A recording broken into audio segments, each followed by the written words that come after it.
All right, so this is Wesley United Methodist Church. This is the reason that I participate in Japantown, because I came to this church. And then I branched out into joining Japantown Prepared and joined the Japanese American Museum, and for a while was on the Japantown Community Congress.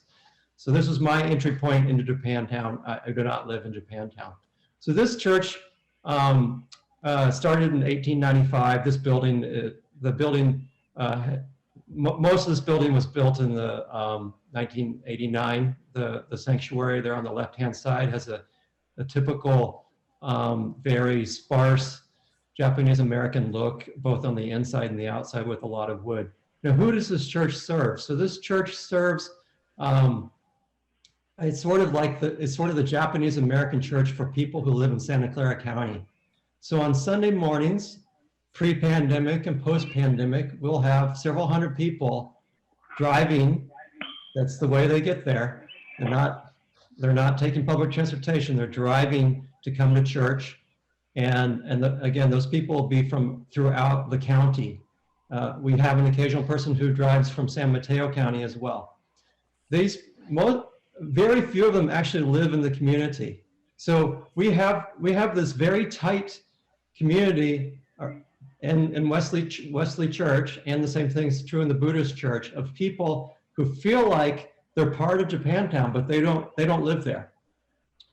And some other things about the people who participate. So mainly Japanese American, quite a few, some Asian, non-Japanese Asian American, Caucasian, and a few other races. It tends to be an upper middle class church. Most of the adults have college degrees. There's no Spanish language ministry, but there is a Japanese language ministry. It's not particularly large, but it is one of the few, in fact, it's the only Japanese language ministry, Methodist ministry in the San Francisco Bay Area. So this church is also one of the big landowners in Japantown. So we're seeing the front of the church. This is on 5th Street. The property goes all the way to 6th Street, and it is that 4 lots wide? Something like that. And so when a piece of property goes up for sale nearby, the church scrambles and tries to get money to buy that piece of property.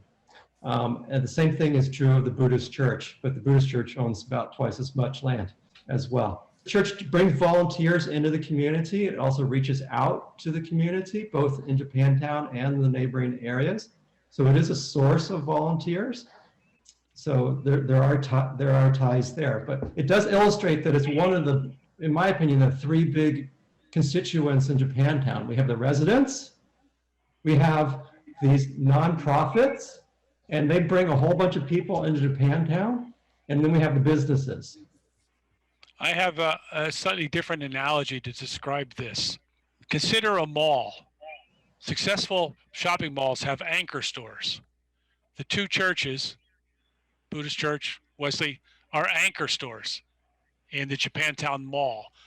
The Uikai is one of the anchor stores. The museum is now one of the anchor stores that keeps this all together. Another sillier one, because as Jeff mentioned in terms of acquiring property, it's like we're in a game of Monopoly and you don't win unless you keep buying property. So there are other churches. We'll see a photo of the Buddhist church. There's also the Prayer Garden Church, which serves African Americans. Across the street from Wesley Church is a church that serves a Spanish-speaking, mostly Mexican, but also some other Latin American, mostly first-generation immigrants. And there's at least 2 other churches. Oh, there's also a Ethiopian Orthodox church on the 6th Street side of Wesley that has occupied a historic Okita Hall, which used to serve as a community center and is now serving that church as well. You know, there is a strong religious element in the community. It's all Christian and Buddhist. We do not have Muslim or Jewish that I'm aware of. Across the street, the building by the magnolia tree, the white building with the columns, is the Kutabara Hospital.